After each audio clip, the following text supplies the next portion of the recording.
ఈరోజు దేవుని వాగ్దానం ఇర్మియా గ్రంథము 31వ అధ్యాయం 17వ వచనం.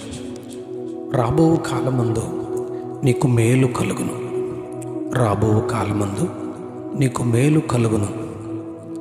ఈ గొప్ప వాగ్దానం ఇశ్రాయేలు కుటుంబంలోని ఎఫ్రాయిము కొరకు ప్రభు అయిన దేవుడు మాట్లాడుతున్నాడు. ప్రవక్త అయిన ఇర్మియా ప్రవచిస్తూ దేవుడి ప్రజ అయిన ఇశ్రాయేలు యెరూషలేము నుండి బబులోనుకు చెరగొనిపోయిన వారి కొరకు 29వ అధ్యాయం ఇర్మియా 20వ వచనంలో ప్రవచిస్తూ ఎఫ్రాయిము కొరకు ఈ 31వ అధ్యాయంలో ఎంతో స్పష్టముగా 31వ అధ్యాయం 3వ వచనంలో శాశ్వతమైన ప్రేమతో నేను నిన్ను ప్రేమించుచున్నాను గనుక విడువక నీ ఎడల కృప చూపుతున్నానని మాట్లాడుతూ ప్రభు ఎఫ్రాయిము తన తప్పిదాన్ని గుర్తించి దేవుని యొద్ద అంగలార్చుచు తొడచరుచుకొని నేను తిరిగిన తరువాత పశ్చాత్తాపపడితిని అని బాల్యకాలమందు కలిగిన నిందను నేను అవమానము నుండి సిగ్గుపడితినని చెప్పుచు దేవుని క్షమాపణను వేడుకున్నట్లు 31వ అధ్యాయం ఇర్మియా 19వ వచనంలో రాయబడింది. కనుకనే దేవుడు ఈ 31వ అధ్యాయం 16వ వచనంలో ఏడవక ఊరుకొనుము, కన్నీళ్లు విడుచుట మానుము, నీ క్రియ సఫలమై జనులు శత్రువుని దేశంలో నుండి తిరిగి వచ్చేదరని యెహోవా చెప్తా ఉన్నాడు. ఇలాగున పెళ్లగించుటకు, విరగొట్టుటకు, పడద్రోయుటకు, నాశనము చేయుటకు, హింసించుటకు నేను ఎలాగూ కనిపెట్టానో అలాగే ఎఫ్రాయిమును స్థాపించుటకు, నాటుటకు కనిపెట్టుతున్నాను అని గొప్ప వాగ్దానం చేస్తూ ఉన్నాడు ఆయన. రాబో కాలమందు నీకు మేలు కలుగునని ప్రభు వాగ్దానం ఇస్తూ ఉన్నాడు. ఏదైనా జీవితంలో దేవునికి అవిధేయంగా జీవించితే కలిగే పరిణామం వర్ణించలేం, కానీ ఆ పరిస్థితిలో క్షమించుమని పశ్చాత్తాపపడితే ఇదిగో ఈ విధమైన వాగ్దానం దేవుని యొద్ద నుండి తప్పకుండా పొందుకుంటాం.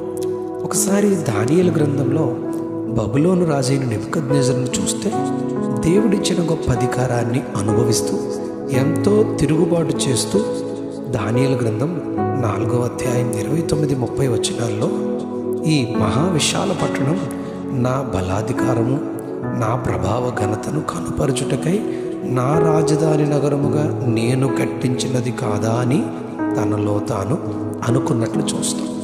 ఆ సమయంలోనే ఆకాశము నుండి ఒక శబ్దం నెబుకద్నెజరుకు ఇలా ప్రకటించబడింది.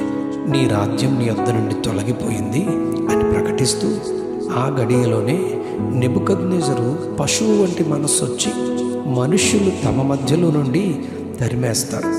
దానియేలు గ్రంథం 4వ అధ్యాయం 34వ వచనంలో కన్నులు ఆకాశం వైపు ఎత్తి దేవునికి ప్రార్థించుచు స్తుతించి దేవుని మహిమపరచుట ప్రారంభించినప్పుడు మరలా దేవుడు తన మొదటి స్థితిని, స్థానాన్ని, రాజ్యాన్ని దేవుడు అప్పగించినట్లు దానియేలు గ్రంథం 4వ అధ్యాయం 36వ వచనంలో మనం చదువుతాం.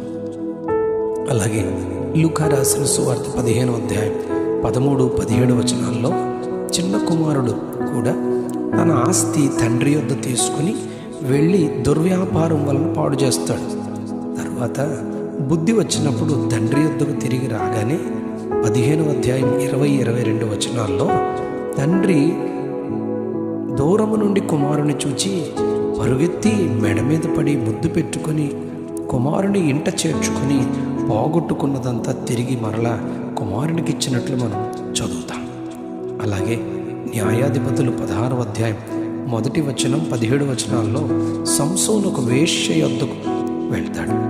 అభిషేకించబడిన వ్యక్తి, గొప్ప బలశాలి, తన నిర్ణయంలో తప్పు చేసి తన బలము యొక్క మూలాన్ని ఆమెకు తెలియచేసి క్షౌరము చేయించే స్థితికి ఆమె చేతిలో దిగజారిపోతాడు. కానీ దేవుడు కన్నులు పోగొట్టుకొనిన తరువాత గానుగ దగ్గర ఎద్దువలే కట్టబడిన స్థితిలో కూడా అతని ప్రార్థన పశ్చాత్తాపముతో చేసిన మొర విని తిరిగి మొదటి బలాన్ని ఇయ్యగా మొదట శత్రువులను జయించిన దానికంటే క్షమింపబడిన తర్వాత అధికమైన శత్రువులను జయించినట్లు చూస్తాం. కేవలం మన తప్పిదాన్ని గుర్తించి పశ్చాత్తాపంతో దేవుని క్షమాపణ పొందుకుంటే ఈ వాగ్దానం మనకు కూడా ప్రభు ఇస్తాడు. అది ఇర్మియా 31వ అధ్యాయం 17వ వచనంలో, రాబో కాలమందు నీకు మేలు కలుగునను నమ్మిక ఉన్నది, నీ పిల్లలు తిరిగి తమ స్వదేశమునకు వచ్చెదరని వాగ్దానం చేస్తూ ప్రభు ఉన్నాడు. ఈ కృపను మనమును పొందుకొనుటకు తిరిగి వచ్చి పశ్చాత్తాపపడి దీవింపబడి మేలు పొందుదుము గాక. Amen, amen.